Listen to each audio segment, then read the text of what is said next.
Hoy vamos a hablar dijéramos ahora ya vamos a ver de lo de la bioética, pero ya no de manera no desde el punto de vista individual, sino vamos a ver a la bioética desde el punto de la vista de la salud pública. ¿Querías decir algo, Alejandra? ¿No? ¿Sí o no?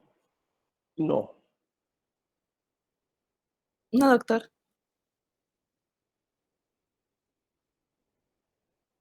Muy bien. Desde así en pequeñito que yo los vea. Quiero pedirles de favor, vamos a ver un video sobre la salud pública y la bioética. Es cortito, pero lo que yo quiero es que ustedes participen activamente o cuando ya vean, después de que terminemos de ver el video. No es válido que nada más yo esté hablando.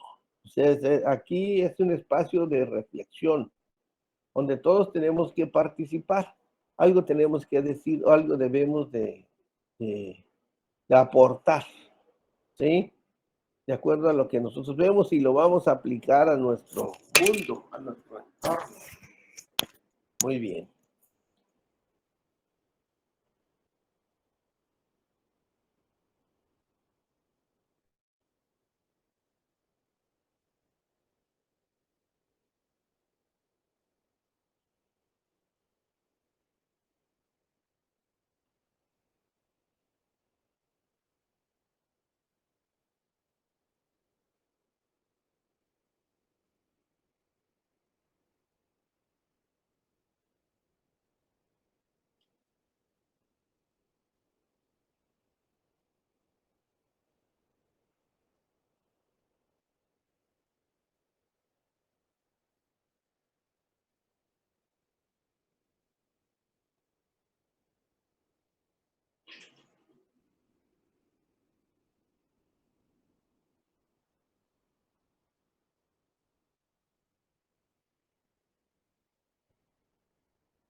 ¿Me dicen si lo ven?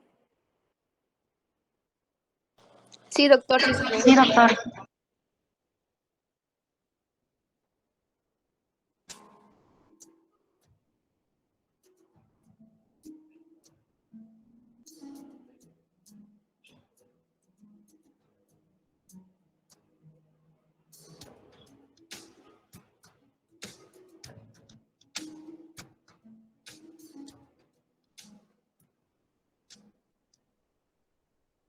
Buenos días, soy Carla Sáenz, soy asesora regional de bioética de la Organización Panamericana de la Salud. El programa regional de bioética hace parte del Departamento de Sistemas y Servicios de Salud. Es un gusto estar con ustedes en esta sesión organizada por Conbioética para dar una breve introducción sobre la ética de la salud. Si ustedes cogen algún libro de texto de bioética, lo más probable es que haya una gran sección sobre ética de la investigación y otra sección sobre ética clínica. Sin embargo, es muy poco probable que haya una sección sobre ética de la salud pública. La ética de la salud pública es, dentro de las áreas de bioética, aquella subespecialidad que se ha desarrollado históricamente más tarde. Y es un área importante porque la salud pública es una actividad peculiar, distinta a la investigación y distinta a la práctica clínica, y en tanto es peculiar, demanda un marco de análisis ético distinto, acorde a las características de la salud pública. Desde el 2012, la ética de la salud pública es un área prioritaria para el Programa Regional de Bioética de la OPS por un mandato específico de nuestros Estados miembros.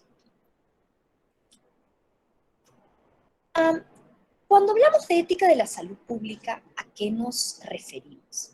Básicamente es un marco del análisis ético para aquellos desafíos que tienen que ver, desafíos éticos, por supuesto, que tienen que ver con la salud de las poblaciones, no de individuos concretos, sino de poblaciones, como en el caso de medidas de salud pública que no afectan a uno, sino a muchas personas. Angus Dawson, de la Universidad de Sydney, ha insistido mucho en que la salud pública, el concepto, las características de la salud pública son la base para conceptualizar la ética de la salud pública.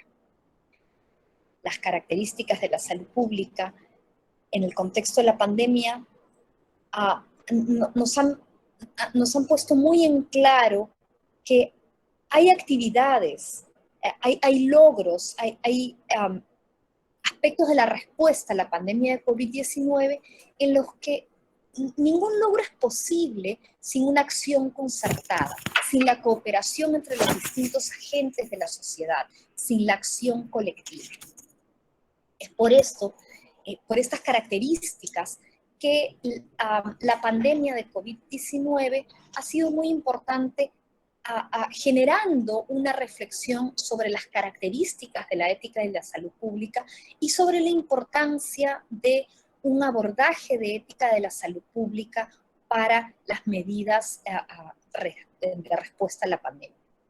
Lo peculiar de la ética de la salud pública es su foco en las comunidades, en las poblaciones.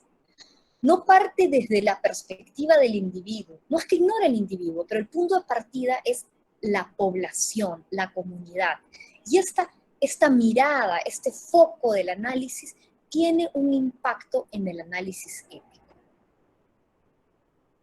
Al ser un análisis ético que parte de la salud de las poblaciones, hay una serie de características centrales a la salud pública, a la ética de la salud pública. La salud pública procede, por lo general, con políticas públicas, con acción gubernamental, a diferencia de la acción entre un proveedor de salud y un paciente, cuando se toman medidas para asegurar la salud no de un individuo, sino de las poblaciones, la acción respectiva es una acción que suele ser una política de salud, que la emite una autoridad sanitaria y tiene un impacto para toda la población. Esta es una característica fundamental para un análisis ético.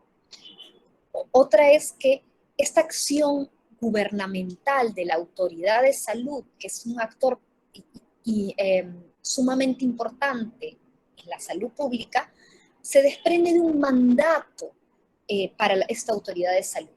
Tenemos una autoridad de salud que tiene el mandato de mejorar la salud de la población. Entonces es en respuesta a este mandato que se hace el trabajo en salud pública, y esto es algo fundamental para tener en cuenta desde la ética de la salud pública. Otro aspecto fundamental de la salud pública que marca la ética de la salud pública es el hecho de que en esta acción gubernamental, en este ejercicio de la autoridad sanitaria, se usen recursos públicos. Entonces esto supone que hay un trabajo de rendición de cuentas, hay un acto de responsabilidad de la autoridad sanitaria que recibe recursos para ciertos logros en salud, hay un mandato de transparencia también. Uno podría decir que es por este mandato de la autoridad de salud, de obtener unos logros de salud pública, que hay una intrínseca orientación a los resultados de salud pública, y esto es algo que nuevamente también impacta un análisis desde la ética de la salud pública. Otra característica de la salud pública fundamental para la ética de la salud pública es que muchas veces hablamos de bienes colectivos, públicos, que no son ni tuyos ni míos, y en algunas ocasiones que ni siquiera podemos partir, que son indivisibles. Otro tema fundamental de la salud pública que impacta en la ética de la salud pública es la diversidad de valores, de posiciones, de intereses, de prioridades, pero también las diferencias en salud que uno ve al interior de la sociedad. Y el hecho de que una de las tareas fundamentales de la salud pública sea la reducción de las inequidades. Dadas estas características de la salud pública, necesitamos un marco de ética idóneo a la salud pública. ¿Por qué? Porque un análisis que solamente estuviera enfocado en individuos y que tuviera que solamente fuera consciente de las actividades voluntarias de los individuos, es inapropiado para guiar, para dar orientación ética a las actividades de la salud pública. Por ejemplo, decía hace un momento que lidiamos muchas veces con bienes públicos, colectivos, que no son ni tuyos ni míos y a veces son incluso irrenunciables. Piensen, por ejemplo, en el efecto rebaño de la inmunización. Yo, como individuo, no puedo decir, no, yo paso, no quiero recibir ese beneficio. Es un beneficio, es un bien del que todos nos beneficiamos, incluso si es que no hubiéramos contribuido directamente. Entonces, por eso, un análisis estrictamente basado en una perspectiva individual no le hace justicia a los problemas y las situaciones que uno encuentra en el marco de la salud pública. Otro aspecto central que hace que un análisis enfocado en un individuo sea inapropiado es el rol de los determinantes sociales de la salud. Nadie decidió nacer en el lugar del gradiente socioeconómico donde nació. No es decisión individual ser hombre o ser mujer, o ser de cierta etnicidad, o tener cierta otra etnicidad, o tener ciertas características de salud, por ejemplo. Entonces, no corresponde un análisis ético que presupone que que estos aspectos resultan de la decisión individual. No son temas de decisión individual y son fundamentales para la salud pública. Finalmente, un análisis enfocado solamente en la perspectiva individual tampoco es apropiado porque ignora el mandato que como colectivo, como sociedad, le hemos dado a la autoridad de salud pública y que exigimos luego que rinda cuentas, que muestre que se lograron los objetivos de salud relevantes. Puesto que, como decía al inicio, hay más desarrollo y más formación en temas de ética de la investigación y en temas de ética clínica, con frecuencia se ve que se aborda la ética de la salud pública como si fuera una suerte de extensión de la ética clínica. Sin embargo, este abordaje no es apropiado, porque las poblaciones no son muchos pacientes con quien un proveedor de salud, tiene muchas interacciones individuales. Necesitamos para la salud pública un marco distinto, acorde a estas políticas públicas, y además acorde a la manera como estas políticas públicas suelen proceder, que como bien saben ustedes, en el caso de la salud pública, tenemos un énfasis en la prevención, y al prevenir un daño en una población, uno no sabe quiénes exactamente en esta población van a ser quienes hubieran sufrido el daño o quienes estuvieran experimentando las consecuencias del problema de salud. Lidiamos no necesariamente con daños presentes, porque estamos tratando de prevenirlos, ni con personas identificadas, porque al prevenir no se sabe quiénes serán estas personas que padezcan estos daños, sino que lidiamos con lo que se suele llamar personas estadísticas. Y esto también es un desafío para la ética de la salud pública y hace que tan importante que se aborde desde un marco de ética de la salud pública los desafíos en cuestión. Ahora, habiendo explicado todas estas características de la salud pública que llaman a un marco ético específico, acorde, con un análisis de este marco ético, ustedes quizás se preguntarán, ¿por qué es que hay tan poca reflexión, tan poca discusión sobre la ética de la salud pública? ¿Por qué es que siendo un área tan peculiar, que demanda un marco ético claro y específico, ¿por qué es que no hablamos más del tema o no hemos desarrollado más esta área de la bioética? Que a veces se le conoce como bioética con enfoque poblacional. Y creo que lo que pasa son dos cosas. Me parece que, y esta es una perspectiva muy desde la región latinoamericana, que creo que muchas veces hemos tomado a la ley como si fuera el marco normativo de contenido moral único para abordar los desafíos éticos que surgen en relación a la salud de las poblaciones. Sin embargo, en esta área de la ética, como en cualquier otra, es cierto que la ley, un marco legal, captura solamente un subconjunto de nuestra vida moral. Nuestra vida moral es mucho más compleja y solamente algunas obligaciones legales son susceptibles de, algunas obligaciones éticas o prohibiciones éticas son susceptibles de ser capturadas por un mecanismo legal. Adicionalmente, como también ustedes saben, y está plasmado en el documento del 2012 de bioética de los Estados miembros de la OPS, la ética, la bioética, es aquella disciplina que nos permite reflexionar sobre qué se debería requerir legalmente, sobre cómo debería ser la ley. Entonces, la ética y la ley no compiten en este sentido y el rol de la ética no puede conceptual ni prácticamente ser reemplazado por el rol de la ley en un contexto de los desafíos éticos de la salud. Creo que adicionalmente hay una suerte de percepción tácita de que las decisiones sobre la salud de las poblaciones son, por decirlo de alguna manera, libres de desafíos éticos. Y esto claramente no es así. Tomar decisiones en salud que afectan la salud de las poblaciones no solamente no está libre de desafíos éticos, sino que puede ser éticamente muy desafiante por la propia naturaleza de la salud pública. Les doy un ejemplo de un artículo de Peter Übel que salió publicado en el New England Journal of Medicine en 1996.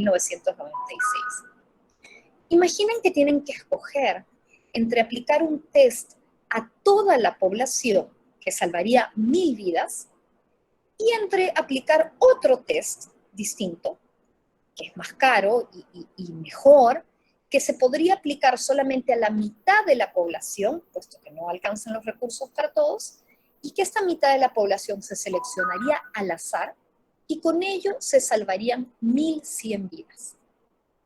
Test para toda la población por salvar 1000 vidas, o un test para la mitad de la población para salvar 1100 vidas. Lo que muestra Peter Übel en este artículo es que hay una discrepancia muy grande entre si escoger el primer o el segundo test. ¿Y cuál es la razón de esta discrepancia? Y es que en general es difícil, es éticamente desafiante escoger entre los mejores resultados de salud para todos o la igualdad de oportunidades. No es obvio cuál se debe priorizar. No es obvio que siempre debamos decir que es mejor lograr mejores resultados de salud para todos o es mejor la igualdad de oportunidades. Ambas posiciones, y con ello la decisión de priorizar ambos tests, reflejan principios valiosos y éticamente justificados.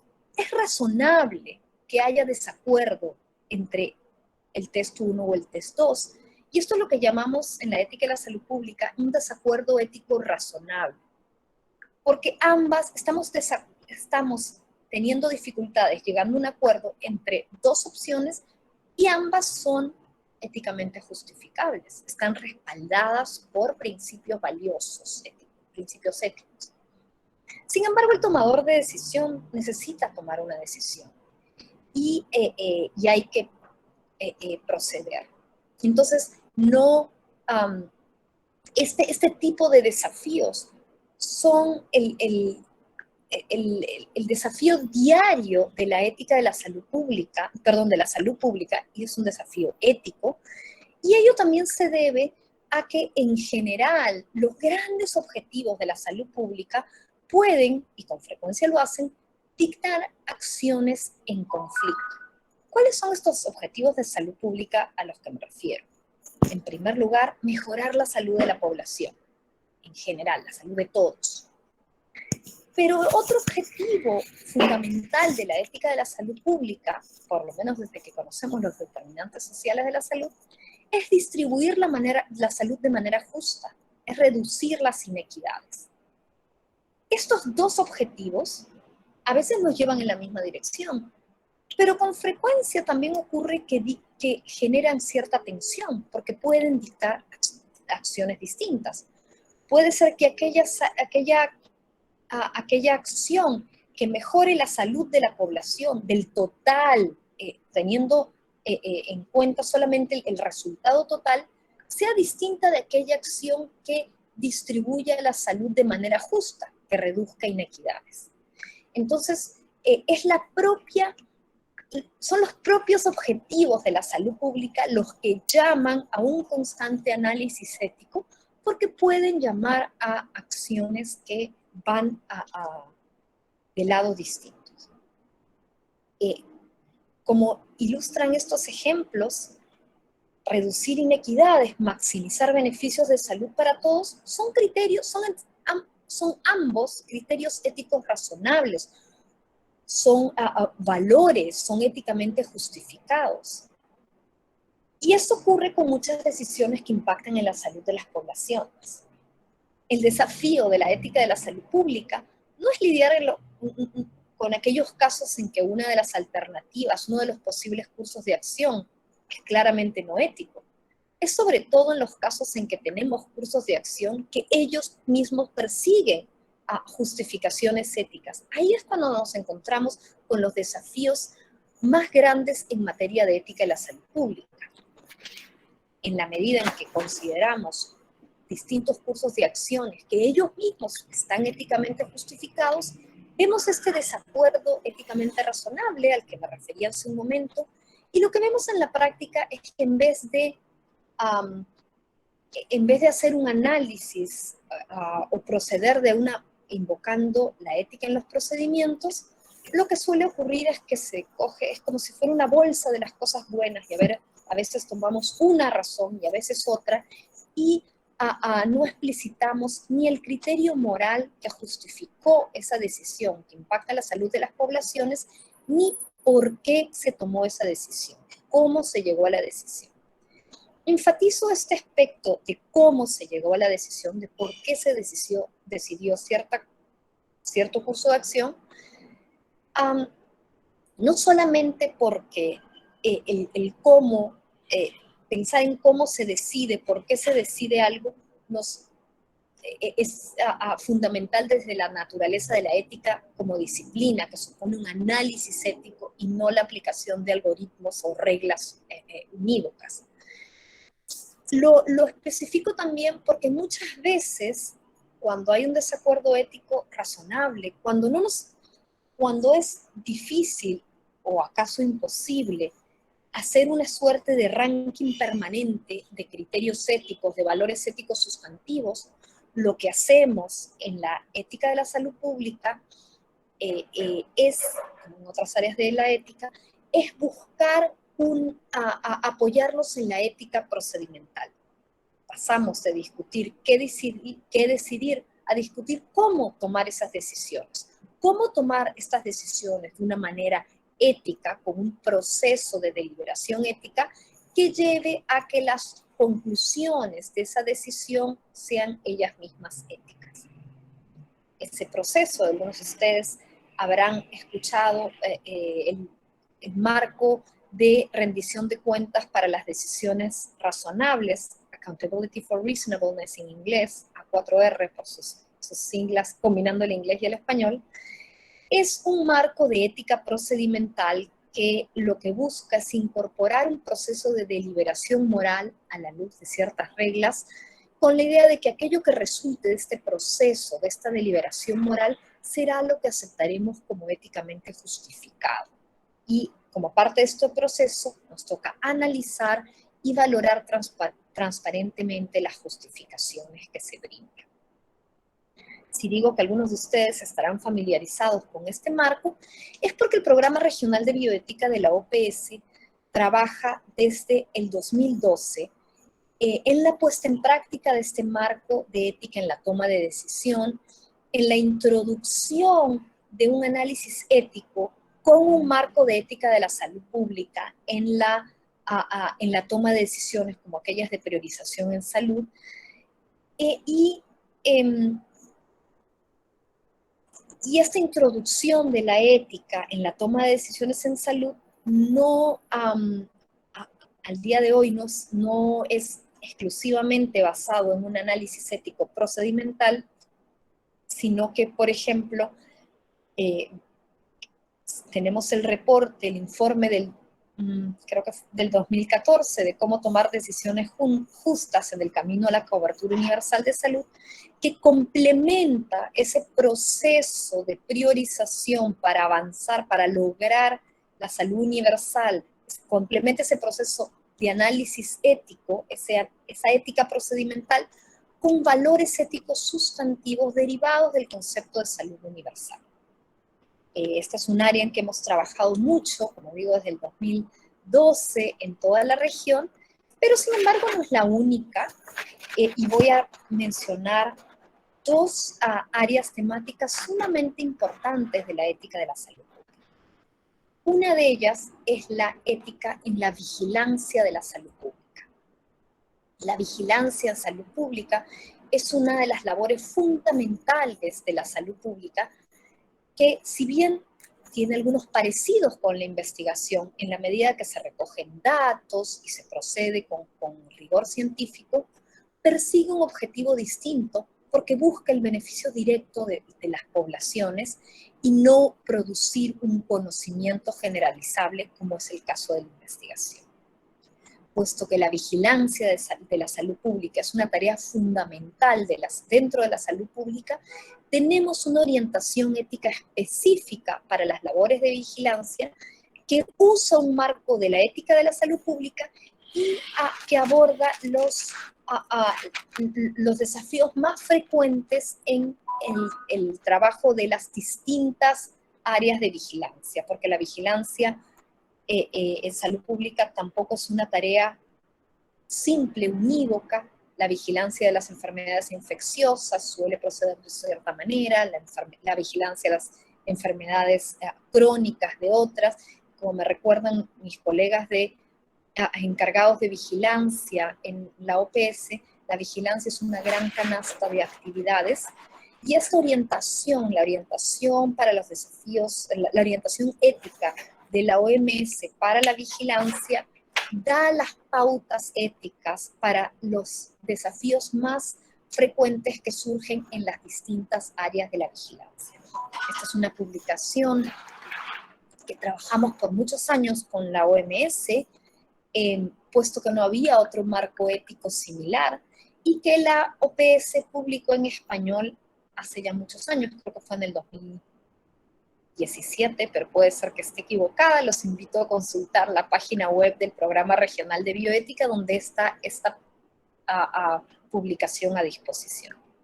La otra área, como para cerrar el círculo de esta presentación en la que quería enfatizar ahora, es el área de las emergencias sanitarias, que tiene que ver con algunos temas de vigilancia, con la ética de las medidas, de las distintas medidas de salud pública que han sido necesarias para dar respuesta a la pandemia, y también con algunos temas de priorización. Creo que nos ha quedado claro en el contexto de la COVID-19 que la respuesta a una emergencia sanitaria no es una tarea éticamente simple. Hay muchos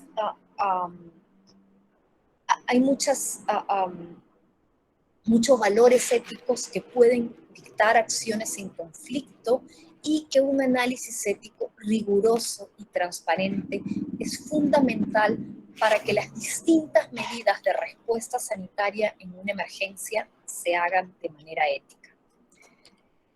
Creo que es fundamental tener presente que, como en el caso de otras áreas, no es que la ética sea como un decorado, un sombrerito que se pone al final de un ejercicio de respuesta, como una suerte de bendición para que quede ok la política propuesta, sino que no es el sombrero, sino es como la ropa de la respuesta de salud pública.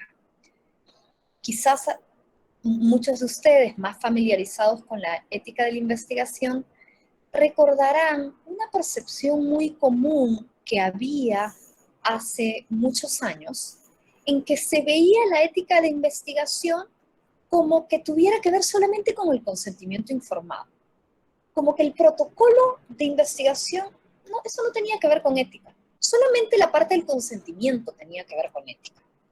Creo que, y lo pasó mucho hasta que logramos apartarnos de esa visión errónea de la ética de la investigación. La ética de la investigación no es solamente sobre el consentimiento informado, es sobre el valor social del estudio, sobre la validez científica, la distribución justa de los riesgos de beneficios, de la selección, sobre la selección de los participantes, sobre qué se les da a los participantes, sobre todos esos temas sustanciales al protocolo de investigación.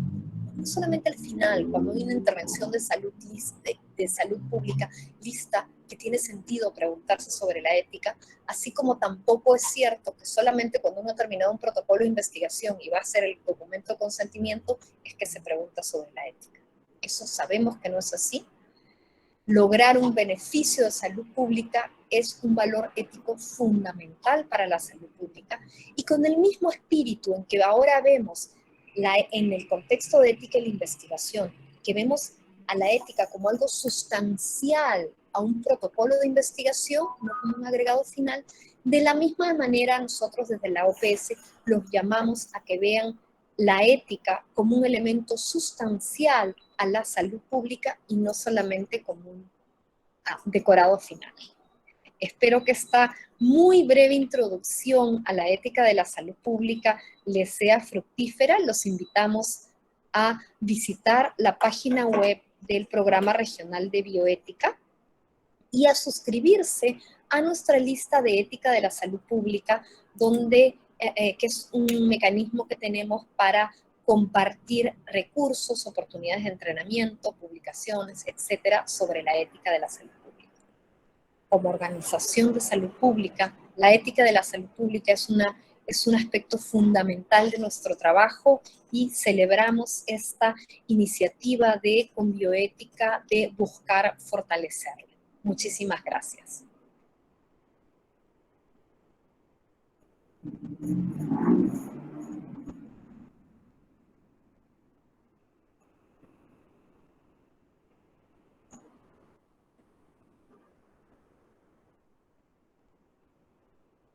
Bien. ¿Qué nos deja este video?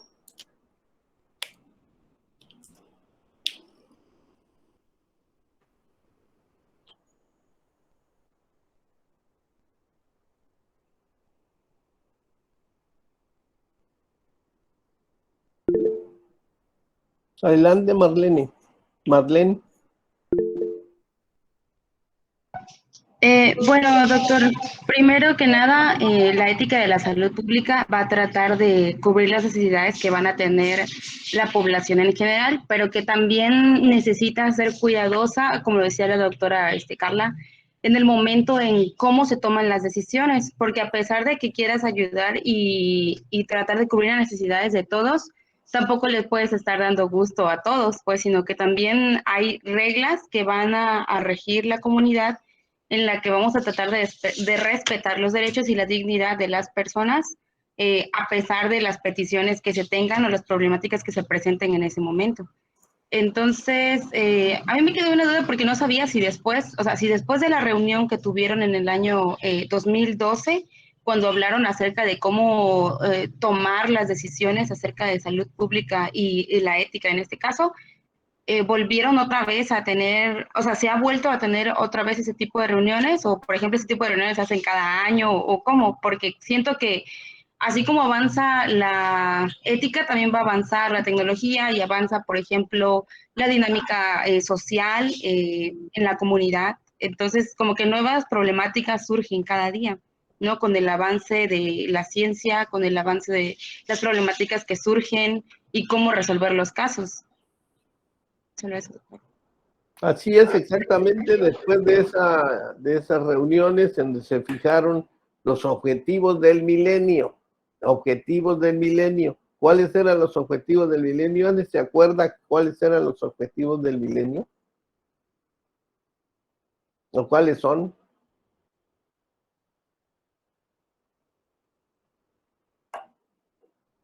Si no, pues pueden agarrar su celular y ver, ¿no? Y nos dicen.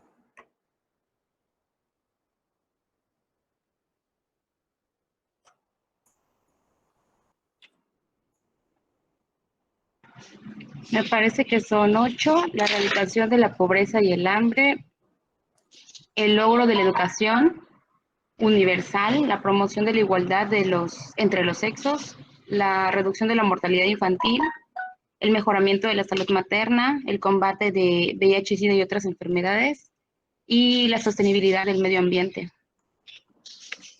Ahí está inmerso lo que viene siendo la salud pública, precisamente, pero como bien dijo, la salud pública tiene que verse desde el lugar, tiempo y espacio. Hay reglas generales, esos objetivos del milenio, que supuestamente pues se debieron de haber cumplido, o se van a cumplir. Hay un promedio que, por ejemplo, lo de la muerte materno-infantil debía de estar resuelto para el 2030. La pregunta será que sí se puede. Bien recuerdo en una entrevista que le hicieron una doctora que era desde entonces la secretaria de salud, le preguntaron que si qué tanto podía hacer eso posible. Entonces ella dijo que nada más ella podría nada más, dijéramos, asegurar un porcentaje, por decir algo, del 30% de la reducción. ¿Por qué no el 100%, el 90%? Porque existen factores que no se pueden modificar, o sea que no son tan fácil de cambiar, porque tienen que ver con los hábitos, con la costumbre y con las condiciones sociales en las que vivimos. Si por yo tengo la idea de que la bioética pues nace precisamente como parte de la salud pública, más que como la investigación, más que como la práctica médica. ¿Quién quiere hacer alguna otra intervención?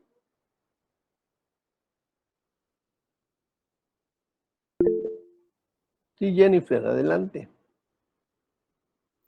Bueno, también así como dijo mi compañera doctor, retomando, me quedó lo de la doctora cuando comentaba que la ética en relación a la salud pública más que nada era ver el bien común.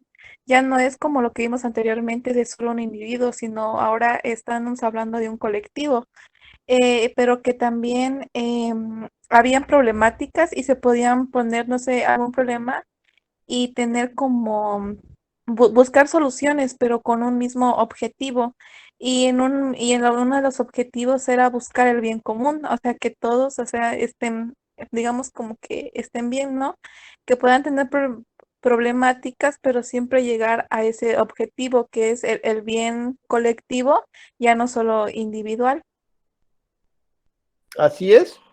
Si partimos de lo que sería la definición de salud, ¿quién nos hace favor de recordarnos cuál es la definición de salud?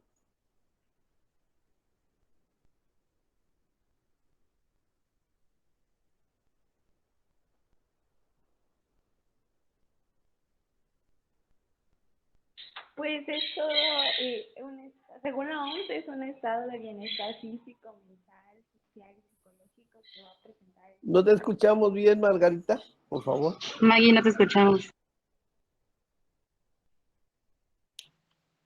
Que según la OMS, ¿ahí me escuchan? Perfecto, sí. Que según la OMS es un estado de bienestar físico, mental, social y psicológico que va a tener el ser humano. Que en este aspecto pues no solamente se va a hablar de lo que es su homeostasis corporal, sino también hay que tomar en cuenta en cómo se relaciona el individuo con su ambiente, con las personas en las que convive y también pues su salud mental. Ahí está la clave, porque ¿a qué nos hemos dedicado? Dice la definición de salud de la Organización Mundial de la Salud, que la salud no es solo la ausencia de enfermedad, sino el equilibrio biológico, psicológico y social. Y ahí estamos hablando de la salud pública. O sea, y cuando hablamos solo de la enfermedad, nos hemos dedicado nada más al proceso de curar enfermos, ¿sí? Pero no la parte que viene siendo la salud pública, precisamente lo que viene siendo la prevención, la educación y todas las medidas que son preventivas, no los hemos hecho como quisiéramos. Sí se han hecho algunas, porque sería también mentira decir que estamos en cero. No. Lo que pasa es que ciertamente se hacen programas de salud pública, pero no se ejecutan como deben de ser.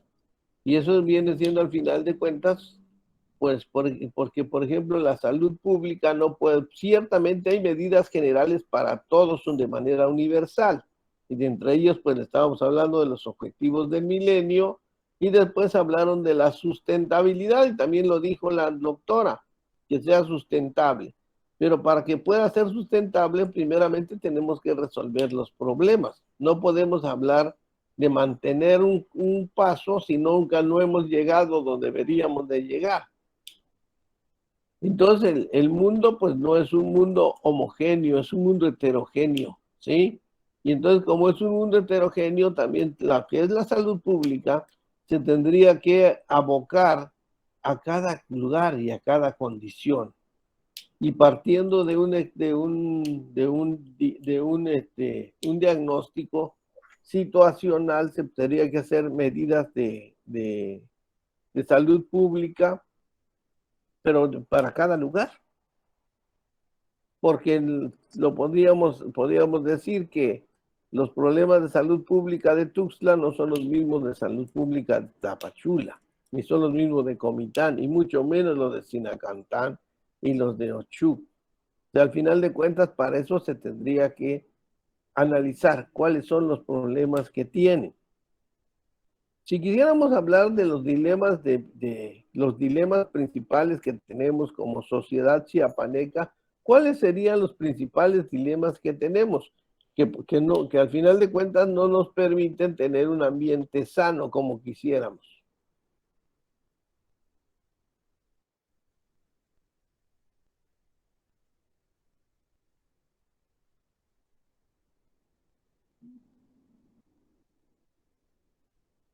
¿Cuáles serían esos factores que tendríamos que modificar para que pudiéramos tener una mejor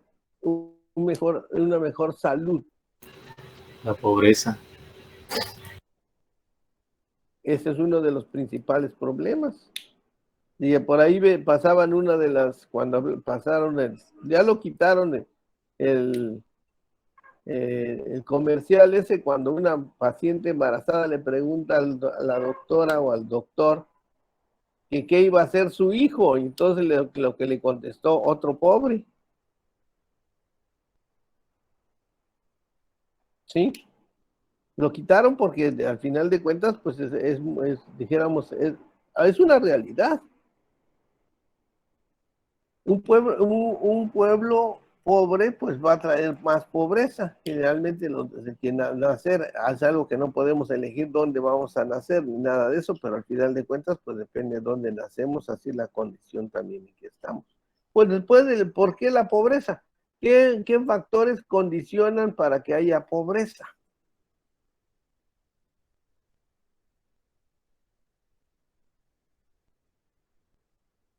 La falta de educación, doctor. Ahí viene la otra parte. ¿Por qué la educación? ¿Qué papel juega la educación en todo esto? Sobre las oportunidades laborales. También, aquí ya dijeron tres cosas muy básicas. Primero, yo diría que primero la educación. Segundo, diría yo el problema de que no hay oportunidades de trabajo. Y eso pues va a traer como consecuencia lo primero que se dijo, pobreza. ¿Qué más? ¿Cuáles serían otros factores?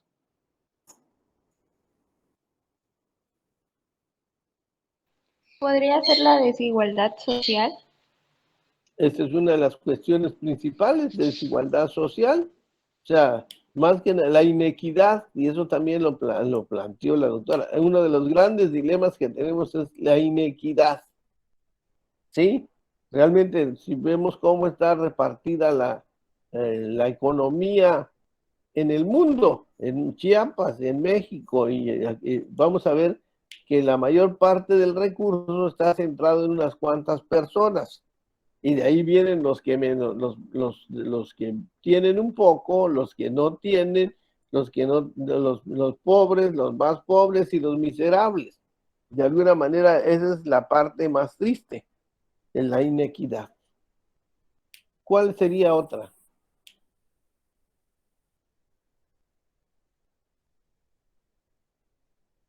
Pues no solo es la educación, doctor, también la falta de servicios básicos como agua potable, saneamiento y la nutrición también. Ahí tenemos, pero en parte, la nutrición pues puede ser también un factor de educación, porque también no tenemos una buena alimentación. Y ahorita, por ejemplo, lo vemos nuestros chiapanecos, y nos digo, pues ustedes van a las zonas indígenas, pues puede faltar todo menos la Coca-Cola, las sabritas y todo ese tipo de cosas de alimentación.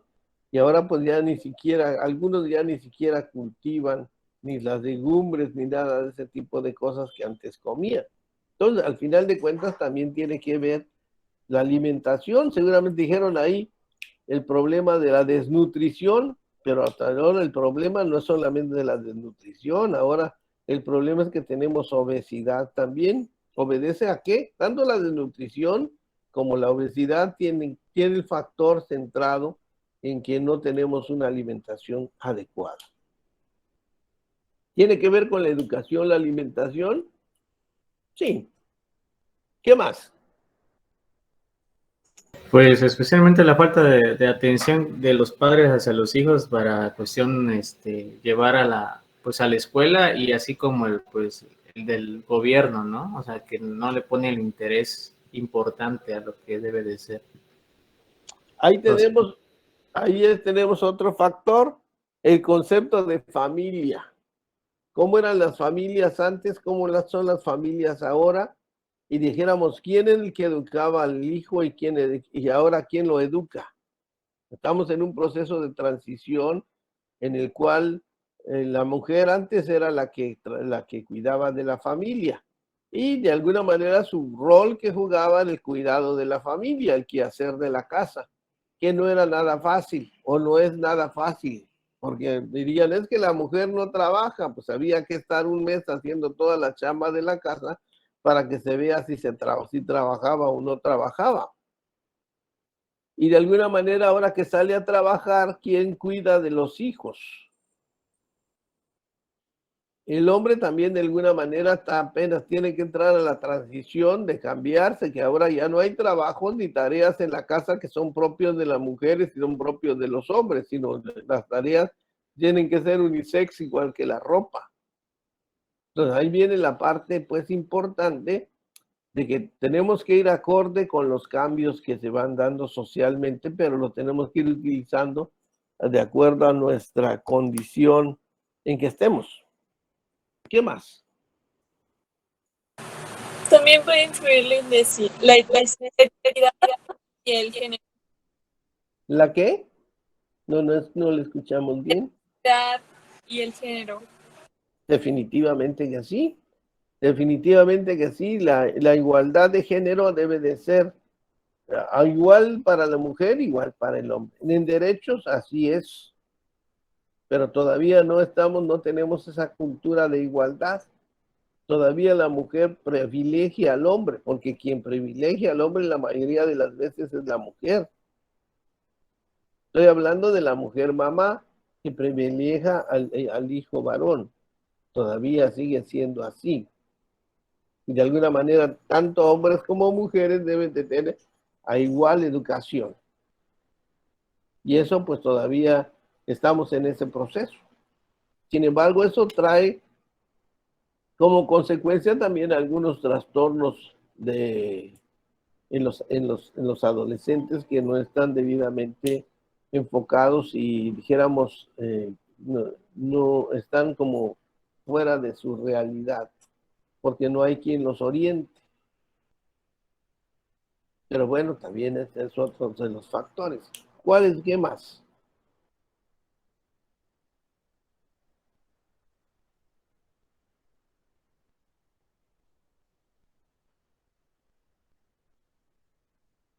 ¿Qué más? Hay muchísimas cosas.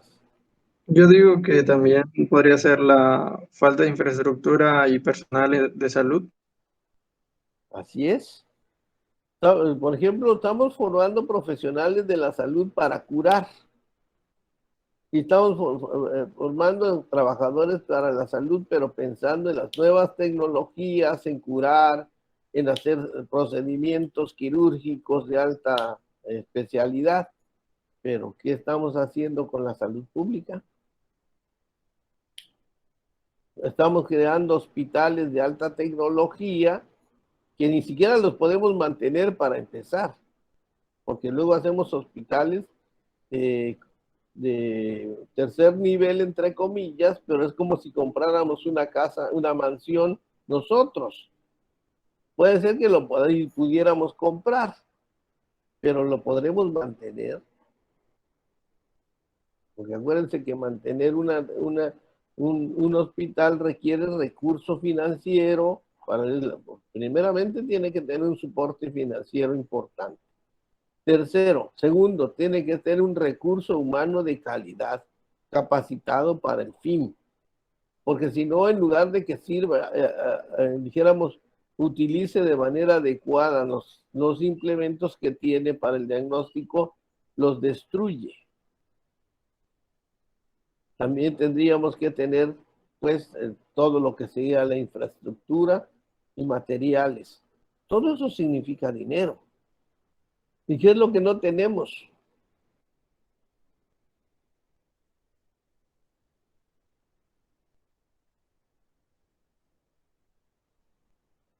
¿Qué es lo que no tenemos? Es dinero. Lo que no tenemos es dinero.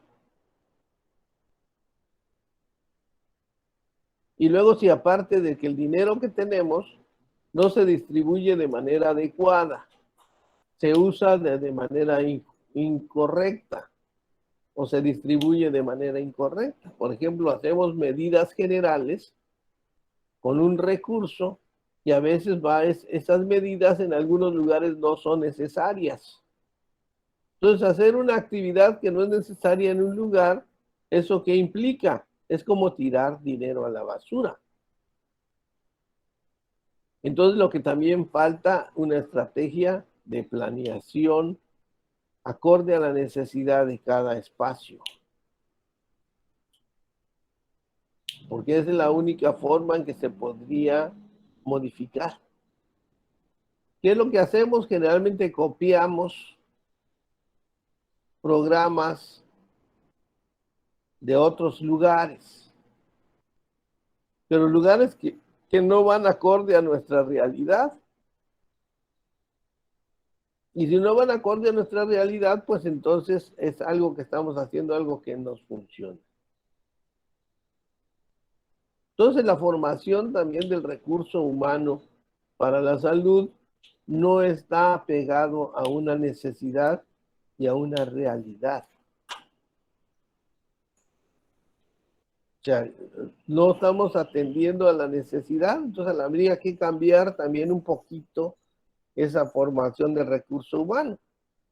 Desde 1970 se creó el plan A33, que trae 33 o 36 en la UNAM, que iban a ser profesionales de la salud, tanto enfermeras como médicos, con una visión de salud pública.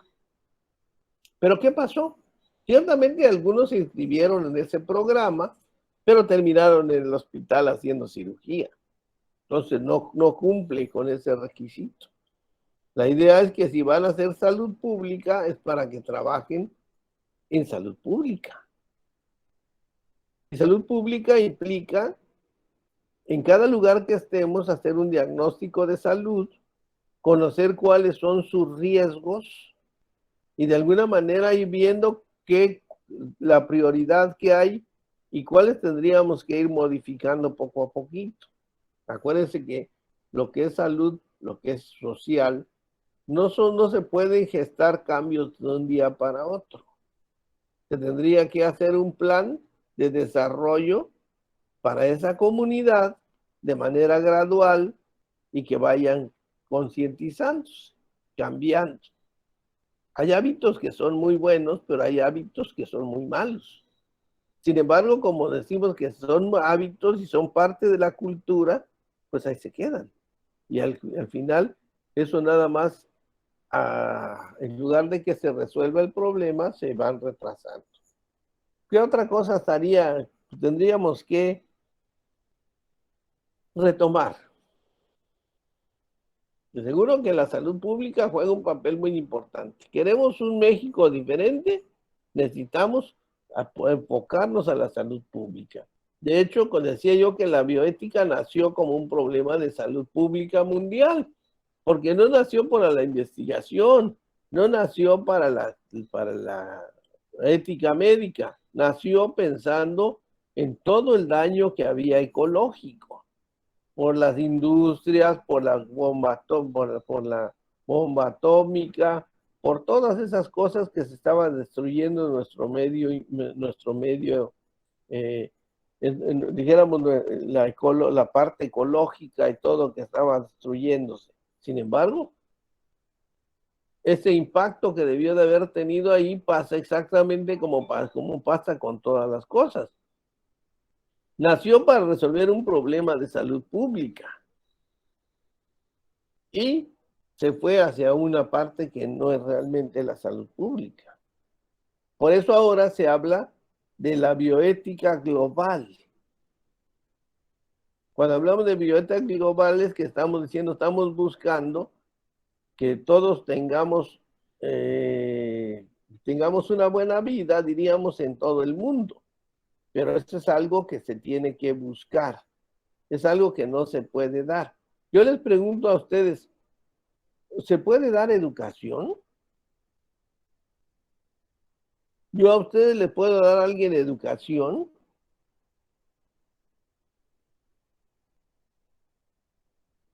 Más bien se enseña, no es algo que se dé. Se puede propiciar, pero para que una persona se eduque tiene que estar el binomio entre el que enseña y el que aprende. Yo puedo querer educar a todo el mundo, pero si lo que menos que les interesa a la gente es educarse, pues tenemos un gran problema. ¿Cuándo voy a lograr esa transformación? Nunca. Entonces, en gran parte también hay que educar a los educadores. ¿Quiénes son los principales educadores?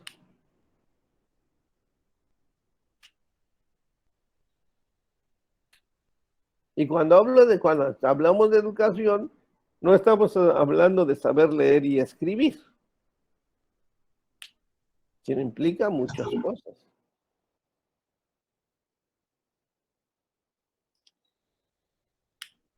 ¿Podrían ser nuestros papás? Podrían ser, son. ¿O son? Son. Dijéramos, son el cimiento de la educación de una persona, son lo que aprenden en su casa, lo que aprendemos en nuestra casa. Es la raíz del edificio que están construyendo. Sí se le puede hacer adaptaciones y todo en el camino, pero al final de cuentas, esa es la raíz.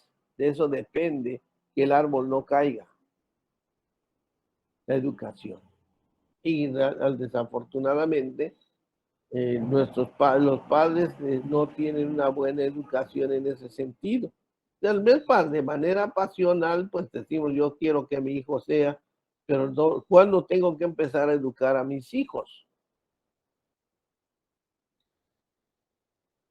Cuando ya sean adolescentes y que me presenten problemas porque la mujer ya viene embarazada o porque el chamaco ya se está drogando.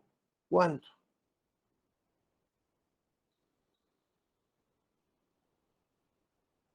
¿Cuándo empieza la educación de una persona?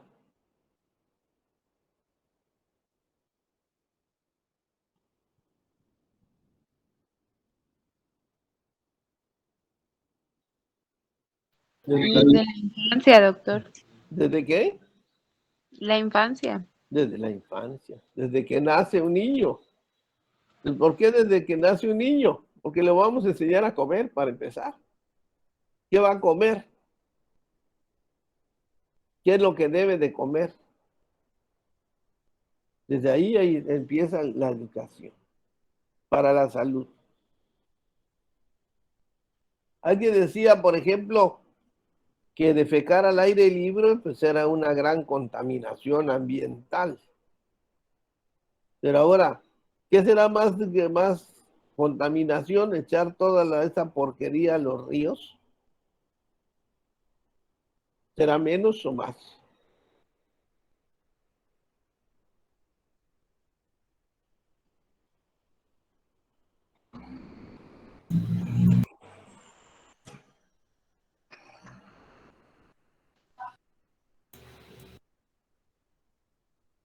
¿Sí?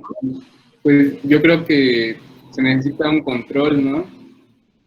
Un control de calidad, porque si se hace como la antigua, que cada quien hacía donde quería, pues habría un descontrol, creo.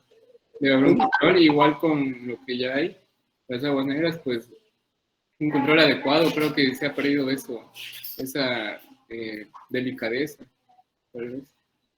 Sí, se tendría que hacer tratamientos residuales para que cuando los lancen al río, pues esa agua ya se haya, dijéramos, transformado. Esas son de muchas cosas que tienen que ser. Por ejemplo, ciertamente ahorita en muchas comunidades pues ya tienen agua, pero tienen agua intubada. No se puede decir agua potable porque no hay garantía de que esté buena para ser tomada. Cuando hablamos de potabilidad, quiere decir que el agua lo podemos tomar del tubo, ¿sí? Y no enfermarnos. Pero potabilizar el agua, eso cuesta dinero. Y bueno, y aparte nosotros como personas, pues empezamos que el agua nos lo tienen que regalar. Y ciertamente no lo regalan porque a través de nuestros impuestos se logra todas esas cosas, ¿verdad? Sin embargo, no queremos pagar impuestos.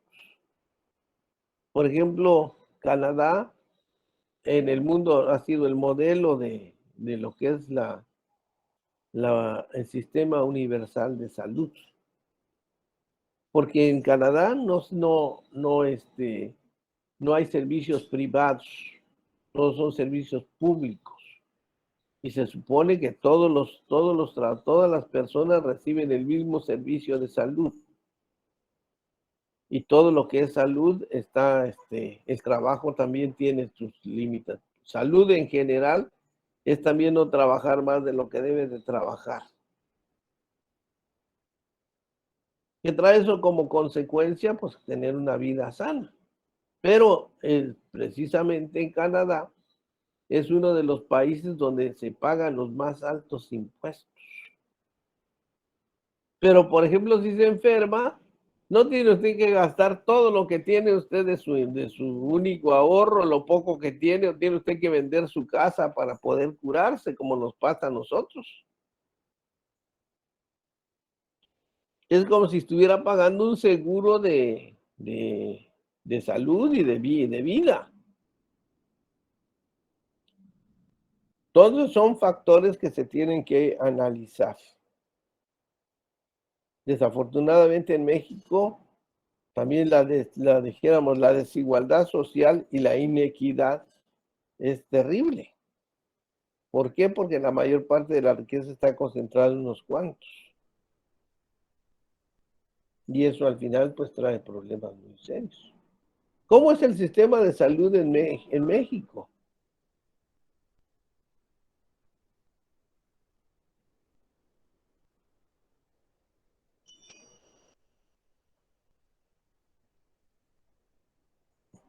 ¿Cómo es el sistema de salud en México?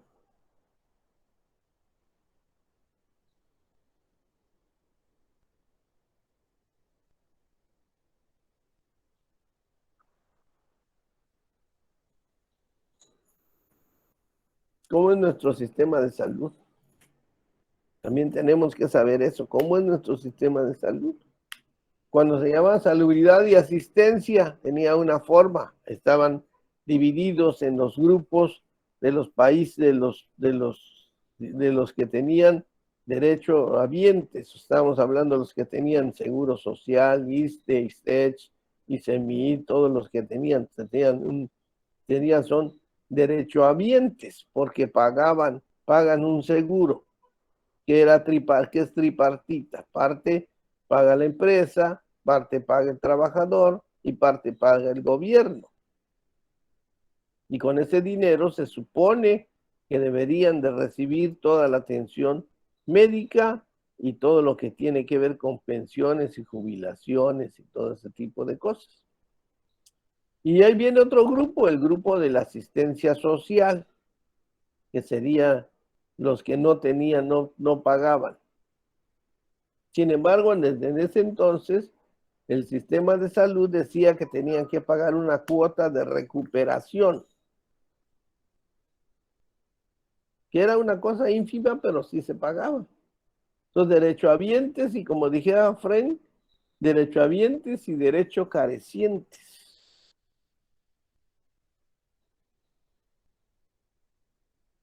Fren precisamente y los demás empezaron a hablar del sistema universal de salud y se planteó en el sexenio pasado lo del sistema universal de salud, pero se quedó y se inició y se buscó, pero todo el recurso que se hizo se utilizó para otros fines. Habían muchos recursos de salud pública, pero que los utilizaron con fines políticos. ¿Por qué con fines políticos? Bueno, usted para que pueda usted tener el beneficio de darle esta cosa, pues tiene usted que votar a favor o lo que sea.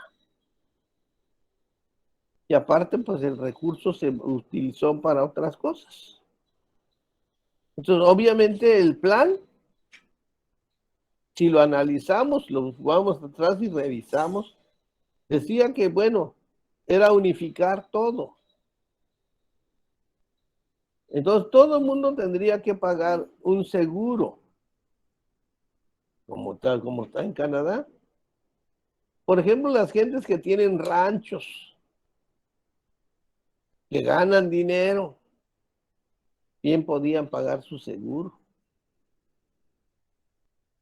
Y de alguna manera también a pagar el seguro de las gentes que trabajan para ellos. De esa manera se captaría más dinero y había posibilidad de darle más recursos y tener mejores servicios de salud para todos. Y solo iba a ser un grupo muy reducido, los de extrema pobreza, que no iban a recibir, no pagarían nada. Cuando dijeron ¿cómo se llamó? El sistema ¿cómo se le decía? Seguro,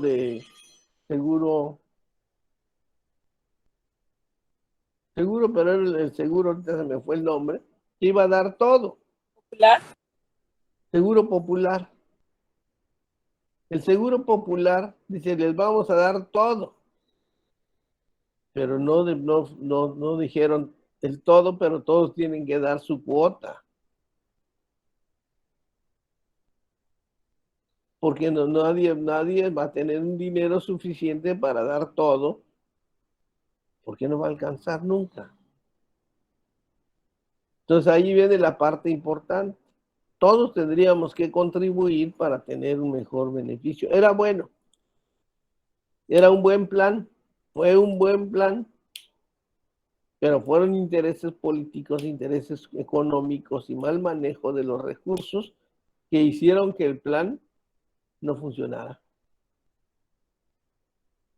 Y aparte de eso, no solamente eso, ya nadie lo retomó, cambiaron el plan. ¿Por qué? Porque retomarlo significaría encontrar todo lo que no se hizo mal.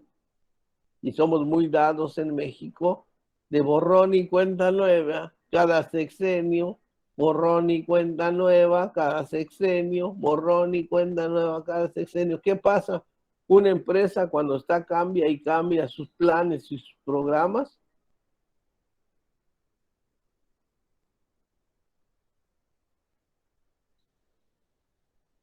Simple y sencillamente no llega a ningún lado. Y eso lo comparo yo como cuando estamos aprendiendo inglés. Empezamos siempre con el to be, to do, table, pencil, Windows, y de ahí no pasamos. Y cuando vamos al segundo, a la primaria, lo mismo que vimos en el kinder, cuando llegamos a la secundaria, lo mismo que vimos en la primaria, llegamos a la prepa, lo mismo que vimos en la... No hay una secuencia que vayamos avanzando, sino todo lo contrario. Parece que no salimos de ahí, pero es lo que mismo pasa con... ¿Por qué es así? Seguramente que hay un grupo de personas que les conviene ese sistema. Porque de otra manera no se daría si no fuera así. Ese es un análisis que pues sucede. Y ahorita, por ejemplo, tenemos un plan y desafortunadamente pues llegó la pandemia y peor. Porque mucha gente se hizo más pobre. No solamente porque no tuvo trabajo, sino tuvo que invertir todo su recurso que tenía, a veces ni siquiera para lograr nada con su enfermo. Y ese era otro de los grandes problemas que tenemos en el mundo actual, es que pues tenemos la morbimortalidad está centrado en las enfermedades crónico-degenerativas. En las enfermedades crónico-degenerativas requieren de más recursos. ¿Por qué? Porque son pacientes que van a necesitar muchas cosas, medicamentos y mucha hospitalización y todo con mayor frecuencia, y eso se requiere mucho dinero.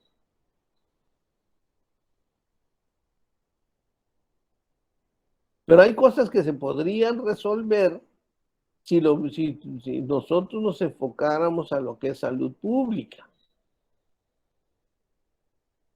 ¿Por qué? Porque utilizaríamos todo nuestro recurso básico que tenemos a cuidar nuestra salud. Y ya con eso evitaríamos, pues, generaciones con más problemas. Ahorita, por ejemplo, nosotros ya, en mi caso, pues ya estoy dentro del grupo de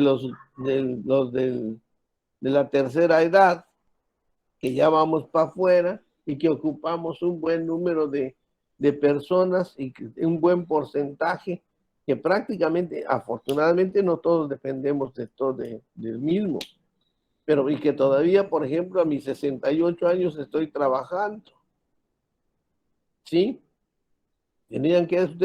Ustedes tendrían que hacer un plan para que cuando lleguen a esta edad tengan, no solamente pudieran no estar trabajando, sino además pudieran tener una buena vida sin trabajar. O si trabajarían nada más acorde ya a su capacidad y necesidad, pero para eso tendrían que tener resuelto su problema básico.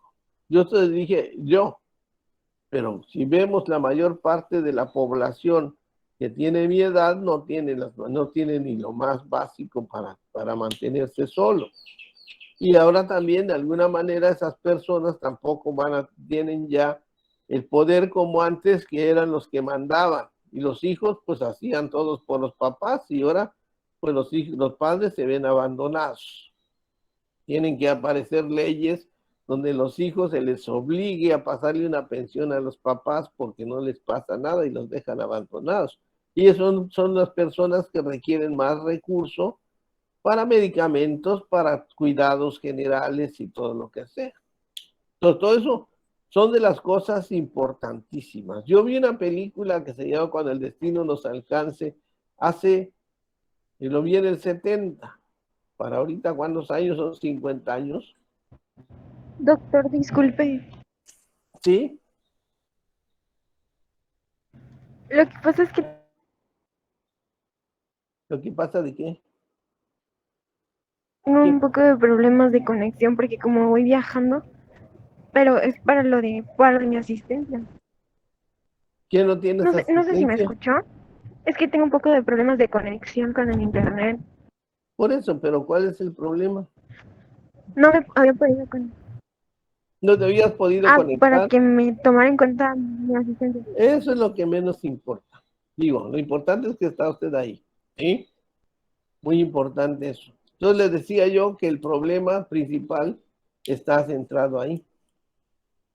Me perdí la idea, era que en ese entonces decían que para el 2025 no iba a haber dinero para mantener a todos los adultos mayores. 1920, estamos a 3 años. Afortunadamente no llegamos al extremo que lo planteaban ahí, pero estamos muy cerca. Si no se busca una estrategia, cuando ustedes lleguen a ser adultos mayores va a ser un mundo totalmente complicado. Ya lo es ahorita, va a ser mucho más complicado todavía. Entonces es importante pues ¿por qué la salud pública juega un papel muy importante? Porque si tenemos educación para la salud, como lo hacen, por ejemplo, los países desarrollados, podríamos hablar, ahí sí nos podríamos no compararnos, sino los tomaríamos como una visión de futuro, como son los suecos, los holandeses, todos esos tienen un sistema de salud importante. Obviamente son de los que tienen la mayor cantidad de dinero. Ahorita, por ejemplo, están diciendo, ahí están dando la oferta que todo aquel estudiante de medicina que salga y quiere ir a hacer su especialidad en Alemania, lo reciben con los brazos abiertos, le enseñan en alemán y todo. Obviamente, ¿por qué? Porque ese es un trabajo, la medicina es un trabajo muy demandante. Entonces, la gente que está en una condición buena, lo que menos que quiere es trabajar como negro. Y ahí viene todo lo que al final va a ir modificándose, pero es importante ponerse a reflexionar sobre eso. Y cuando estén parados, vean qué es lo que hacemos. Nuestro sistema de salud en México es pésimo. Es pésimo. Si nosotros hiciéramos una encuesta preguntando a la gente qué piensa del sistema de salud, es mal.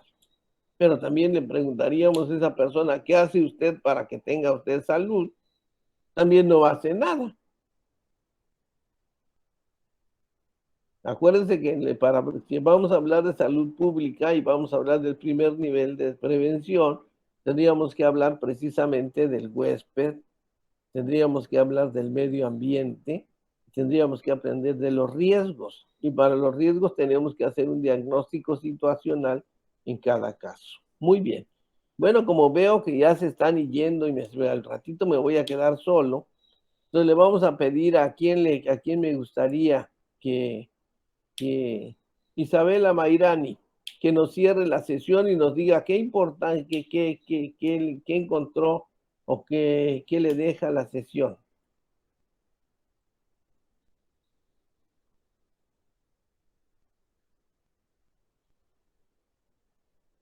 ¿No está ahí?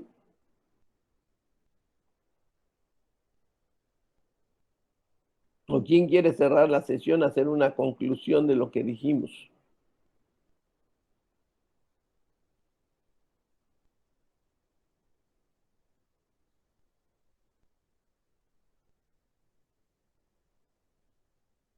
¿Nadie?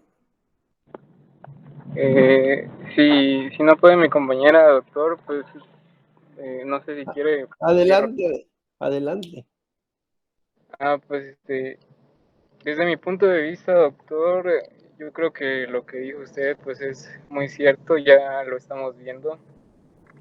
Eso de que, bueno, usted a su edad yo creo que ya se podría jubilar bien y recibir una pensión. Sin embargo, nosotros como jóvenes todavía, para cuando tengamos su edad, si es que llegamos, lamentablemente no vamos a recibir una pensión como tal del gobierno o de alguna empresa, y como bien lo decía, es individual. Ahora sí que nos toca ser independientes, porque de igual modo lo que usted decía, el sistema de salud en México no es tan bueno, por más que haya seguro popular, que ahorita es un poco rentable para el gobierno también, pero creo que en algunos años ya no va a ser rentable para ningún gobierno en el mundo, porque pues hay una sobrepoblación.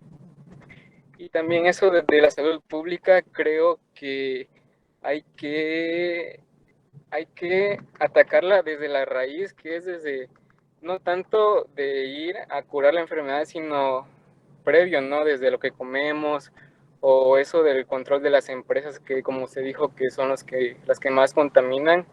Y creo que como conclusión hay mucho por hacer, y creo que nosotros como jóvenes y futuros médicos creo que podemos empezar a hacer un cambio. Y pues gracias a usted también, doctor, por la clase. Bueno, lo importante aquí no es precisamente que yo les plantee soluciones. La mayoría de las veces, si se han dado cuenta, casi todas las sesiones, lo que yo quiero es que ustedes se centren en un marco de reflexión sobre los dilemas y que de alguna manera tendrían que tomar alguna acción para ir contribuyendo para que esos dilemas de alguna manera se puedan abordar y se puedan resolver. Muy bien. Bueno, no se les olvide que tienen que hacer un trabajo final y que ese trabajo final pues debe estar bien hecho. No quiero, estuve estar revisando sus trabajos y algunos hicieron copiar y pegar, y eso es parte de nuestra cultura de educación, ¿verdad? Pero debemos de aprender ya a no copiar. Aunque lo hagamos nosotros, si yo veo que usted hace un documento con sus propias palabras y todo, le doy mucho más valor a un documento bien estructurado, pero que sean puras copias y pega. Porque yo sé que el otro le está dejando enseñanza, el de copiar y pegar, pues no le quedó nada. Muy bien. Bueno, entonces ahí lo dejamos por el día de hoy y nos vemos el próximo viernes. Ya vamos casi cerrando. Yo estoy calificando ahorita todas las tareas y todo, y ahí les voy dejando algunos mensajitos, pero desde luego que ya no lo vamos a poder cambiar, pero que ustedes los vayan tomando en consideración para su mundo, para su futuro personal. ¿Estamos de acuerdo? Sí, doctor. Gracias. Muy bien. Gracias. Entonces nos vemos entonces el próximo viernes. Gracias, Hasta doctor. luego. Bueno.